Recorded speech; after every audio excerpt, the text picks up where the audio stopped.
그래서 초보분들이 또 이런 실수도 좀 많이 하세요. 매집을 한다고 하면은 그냥 한 번에 다 때려박는 경우들도 굉장히 많아. 우리가 한 종목을 매집하기 위해서 필요한 자금들이 있잖아요. 그럼 정말 기본적으로 당연하게 이 종목에 얼마를 들어가야겠다. 그리고 1차에 얼마, 2차에 얼마, 3차에 얼마, 여기에 대한 전략이 다 짜져 있어야 돼요. 자, 성광밴드 같은 경우를 만약에 이렇게 보면은 저희가 지금 10% 매도하고 지금도 한 13%, 4% 수익권인데 보면은 전략표를 항상 이런 식으로 짜놓잖아요. 1차에서 예시 수량, 우리가 얼마를 총 들어간다고 했을 때 1차는 몇 주, 2차는 몇 주, 3차는 몇 주, 이런 식으로 전략을 다 짜두잖아요. 그리고 그 분할 매수에 대한 수량과 비중대로 진행을 하니까 평단이 맞춰지고 거기에 대한 수익을 저희가 실현할 수 있는 거잖아요. 근데 이게 안 되시는 분들이 꽤 계시는 것 같아요. 중요한 건 뭐냐면은 애초에 설계를 해두고 그 설계대로 비중을 늘려가면서 저희가 계속 매매를 하고 있는 중인 거예요. 물려있는 게 아니라 꾸준히 매집을 하고 있는 거예요. 근데 이거를 이제 누군가는 그냥 바로 올라갈 것 같은데 한 번에 다 때려박지 뭐, 이렇게 생각을 하다가 이도저도 못하는 경우들이 많다니까. 그러니까 이거를 잘 인지를 해주셔야 돼요. 새로 들어오신 분들도 계실 텐데, 우리가 스윙 중장기 매집을 하겠다라고 강력하게 말씀드리는 종목들에 대해서는 증시가 빠지면 빠지는 대로 같이 들어갈 종목들을 말씀드리는 겁니다. 성광밴드처럼. 그거를 잘 인지를 해주셔야 함께 매매를 긍정적으로 계속 할 수가 있을 거예요.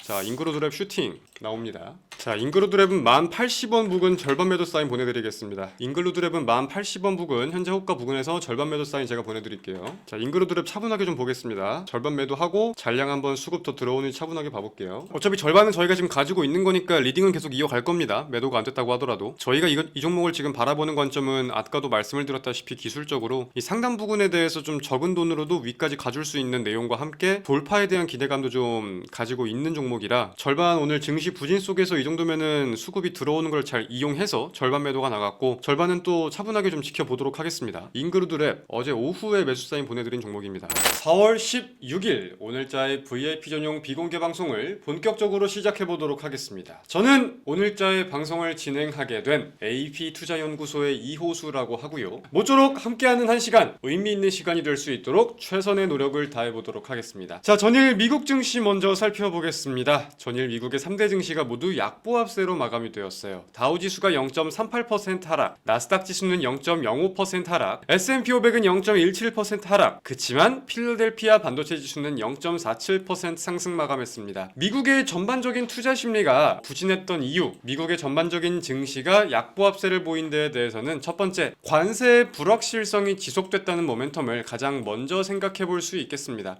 근데 이제 증시가 크게 오르지도 못했지만 크게 빠지지도 못한 데에 대해서는 트럼프가 간만에 좀 조용했어요. 트럼프가 간만에 무언가 발표도 하지 않고 어떠한 이런 방구 없이 조용하게 지나간 하루가 아닌가 싶습니다. 그래서 그냥 큰 투자 전략에 대한 변동성이 있던 게 아니라 그냥 보합권 부근에서 제한적인 변동성을 보인 하루였다라고 생각을 할 수 있겠습니다. 자, 근데 미국 증시가 마감하고 아니나 다를까 미국 트럼프 행정부의 새로운 내용이 발표가 되기는 되었습니다. 이거는 뭐냐? 엔비디아를 겨냥한 발언, 정확히 말하면 중국을 겨냥한 거였지만 엔비디아의 시간외가 폭락할 만한 발언이었죠. 지금 엔비디아는 원래 첨단 기술이 포함된 반도체 칩에 대해서 중국 수출을 할 수 없는 상황이잖아요. 그래서 엔비디아는 H20이라는 중국 수출을 하기 위한 저성능에 대한 칩을 만들고 있었는데, 이제 미국 행정부에서 이 H20에 대한 수출 규제를 단행하겠다고 밝혔습니다. 앞으로 엔비디아가 뭐 중국뿐만이 아니라 이 칩을 수출하려고 할 경우 수출 허가를 받아야 한다라고 통보를 냈어요. 그래서 엔비디아가 현재 시간외에서 한 6% 가까이 빠지는 것을 제가 마지막으로 확인을 했었습니다. 엔비디아는 곧바로 대응을 하긴 했는데 어떤 식으로 말을 했냐, 이렇게 될 시에 우리는 한 분기당 55억 달러의 분기 손실을 안게 된다. 그럼 이거를 4분기로 곱하면은 1년에 약 220억 달러의 손실이죠. 이거를 원화로 고치면 얼마냐? 원화 기준으로 약 31조 원 나오네요. 무튼 1년에 220억 달러가량 손실이 반영될 것이다 라고 밝히기도 밝혔습니다. 그래서 어제 미증시는 크게 특이한 점이 있었다기보다는 약보합세, 그냥 보합세 부근의 제한적인 변동성을 보이다가 이제 장 마감한 후 엔비디아의 악재가 발생하면서 관련된 종목들이 타격을 받고 있다 라고 정리를 해볼 수 있겠습니다. 그래서 넥스트레이드에서 국내 증시를 좀 확인을 해보면은 반도체에 근데 큰 타격이 있는 모습을 보이지는 않았어요. SK하이닉스가 동시호가에서 지금 2%가량 빠지고 있긴 하지만 뭐 삼성전자도 큰 타격이 있지도 않았고, 저희가 보유하고 있는 반도체 종목들에 대해서도 뭐 넥스트레이드에서 매물들이 나온다거나 급락세를 보인다거나 하는 모습들은 전혀 찾아볼 수 없었습니다. 그래서 일단 오늘 시장이 어떻게 반영할 것인지 여부를 좀 중요하게 생각을 해보고 내일 미국 정규장에서 어떤 모습이 드러날지 여부까지 확인을 하는 게 중요할 것 같습니다. 그리고 8시부터 넥스트레이드에서는 의료 AI와 관련된 테마가 꽤나 강한 모습을 보이기도 보였었는데, 자, 이거는 민주당에서 의료 AI에 대한 이런 내용들을 좀 발표했다고 합니다. 중기 벤처 과제에 대해서 법률과 의료 AI를 선정했다. 혁신성장, 대선 공약달까, 정책과 관련된 기대감을 가진 기사들이 나오다 보니까 관련된 내용을 가지고 뭐 3빌리언, 셀바스 AI 이런 대표적인 종목들 있죠. 이런 것들이 좀 강한 모습을 보였다라고 정리해 볼 수 있겠습니다. 자, 그리고 실시간으로 SK 하이닉스의 실적이 확인된 것 같은데, 죄송합니다. 1분기 수출액이네요. SK 하이닉스 1분기 수출액 8.2조, 27% 급등. 결국은 HBM에 대한 수요가 계속 증가하면서 수출도 증가하고 있다. 뭐 이런 내용을 가지고 1분기 실적에 대한 기대감을 좀 가질 수 있는 포인트가 있는지, 어닝 서프라이즈에 대한 기대가 늘어나고 있다. 이런 내용으로 확인이 되는 것 같습니다. 그리고 어제 미국의 수입 물가가 발표가 되었었는데, 미국의 수입 물가가 생각보다 꽤나 저조하게 확인이 됐어요. 물론 이제 관세가 반영되기 전 내용이다 보니까 시장에서 굉장히 크게 민감하게 반응을 하지는 않을 것 같은데, 특징적이라면 천연가스에 대한 물가가 굉장히 많이 급락했던 사실을 가장 특징적이라고 꼽아볼 수 있겠습니다. 국내 증시에 뭐 관련된 종목들을 제외하고 큰 타격이 있지는 않을 것 같은데, 결국 물가에 대한 내용은 우리가 지금부터 면밀하게 추적을 해야 되는 건 맞으니까 제가 계속해서 보다가 중요한 내용이 있는 것 같을 시 항상 상시 말씀을 드리도록 하겠습니다. 자, 개장까지 4분 남았습니다. 자, 그리고 저희 어제 오후에 진입한 잉글우드 랩이라는 종목 어떤 관점이었는지 말씀을 드려보겠습니다. 많은 분들이 알고 계시다시피 화장품 관련주로서 시장에서 수급이 들어오고 있는 종목이에요. 자, 제가 주목하고 있는 이슈는 두 가지가 있습니다. 첫 번째는 미국발 이슈가 있고요. 두 번째는 중국발 이슈가 있어요. 먼저 미국발 이슈에 대해 살펴보면은 지금 미국에서 선크림 대란이 일어나고 있다고 합니다. 선크림 대란이 일어나는 그 첫 번째 이유는 관세에 대해서 이제 시간이 지나면은 선크림에 대한 가격이 많이 올라갈 수 있으니까 미리 좀 쟁여둔다, 이런 포인트가 있는 것 같고, 두 번째는 미국인들이 한국 선크림을 굉장히 좋아하는데 이제 이거를 우회해서 생산을 할 경우에는 품질이 떨어질 가능성, 그런 우려감이 있다 보니까 미리 지금 쟁여둔다, 이런 포인트들이 있는 것 같아요. 근데 여기에 대해서 잉글우드랩은 어떤 기업이냐면은 애초에 미국 회사입니다. 미국 회사에서 미국의 FDA의 선크림 판매에 대한 허가를 받아둔 기업이에요. 한국에 있는 한국 법인에 대한 지금 상장 기업이 잉글우드랩인 거고, 애초에 미국 기업이라고 생각을 해도 됩니다. 그래서 관련된 반사수에 대한 기대감을 가지고 좀 상승할 수 있는 모멘텀, 최근에 돈이 들어온 내용을 생각해 볼 수 있겠고요. 중국발 이슈에 대해서는 제가 원래 화장품을 주목을 할 때 중국발 이슈 어떤 걸 가지고 주목했는지 다들 아실 거예요. 이번에도 비슷한 결입니다. 이제 최근에 중국의 행보를 보면은 뭐 미국의 헐리우드 컨텐츠들에 대한 수입을 중단하고 그에 대한 제재를 발표하는 내용들이 확인되고 있습니다. 근데 제가 여기서 느낀 거는 중국이 미국에서 수입을 받는 품목들 중에서 수입을 받지 않아도 큰 타격이 없는 것들, 그게 대표적으로 저는 할리우드 컨텐츠라고 생각을 하거든요. 그래서 그런 품목들에 대해서 좀 상징적인 제한을 두고 있는 게 아닌가라고 생각을 해볼 수가 있겠는데, 화장품의 경우도 비슷한 결이라고 생각을 합니다. 결국은 중국의 한알령이나 내수 소비에 대해 엮어보았을 때 컨텐츠, 화장품, 뭐 여행 항상 묶여가지고 가는 테마인 것도 맞는데, 미국이 중국에 화장품을 수출하는 비중이 높지가 못해요. 그래서 그 상징적인 의미에 한알령과 함께 모멘텀이 엮여가지고 갈 수 있는 그런 기대감까지 엮어가지고 제가 잉글우드랩이란 종목 어제 저희가 선별해가지고 말씀을 드렸습니다. 매수가 9,680원, 한 9,700원 정도 말씀을 드렸는데 어제 매수 이후에도 나름 긍정적인 모습을 잘 보였습니다. 동시효과도 띄워가지고 마감을 했고, 오늘 과연 좋은 모습을 보일 수 있을지 한번 잘 지켜보도록 할게요. 이 종목은 작년 11월 달쯤에 큰 갭 하락을 한번 한 종목이 있고, 지금은 갭 아래에서 추세를 만들고 이제 매물을 돌파하려는 모습들을 좀 보이고 있다 보니까, 게다가 이제 N자형 반등이 나오는 거에 대해서 거래대금이 점점 늘어나는 게, 반등 속에서 돈이 더 들어오고 있는 게 확인이 되다 보니까 이 윗구간은 쉽게 한번 훑어줄 수 있지 않을까라는 기대감을 가지고 말씀을 드린 종목이 잉글우드랩입니다. 단기적으로 뭐 오늘만 보고 끝낸다라는 종목은 아니고요. 이번 주에서 다음 주 정도 흐름을 좀 지켜보면서 말씀을 드리도록 하겠습니다. 자, 잉글우드랩은 곧바로 거래량이 나쁘지 않게는 들어가 줍니다. 이거는 위에 지금 하단 구간에서의 악성 매물도 많이 없고 한번 훑었던 경험이 있는 종목이라서 사실 큰 돈이 필요가 없을 거거든요. 이 상단까지 12,300원까지 가는 데에는. 그래서 꼭 테마 자체가 엄청나게 부각이 되는 게 아니더라도 매도할 수 있는 관점은 조금만 있으면 나올 것 같아요. 어제 제가 확인을 했을 때 증시가 움직이는 것 대비해서, 그리고 수급이 막 원전이나 다른 테마로 막 쏠리는데 그럼에도 매도 물량이 안 나오는 게 확인이 돼가지고 들어간 종목이라서 한번 차분하게 보도록 하겠습니다.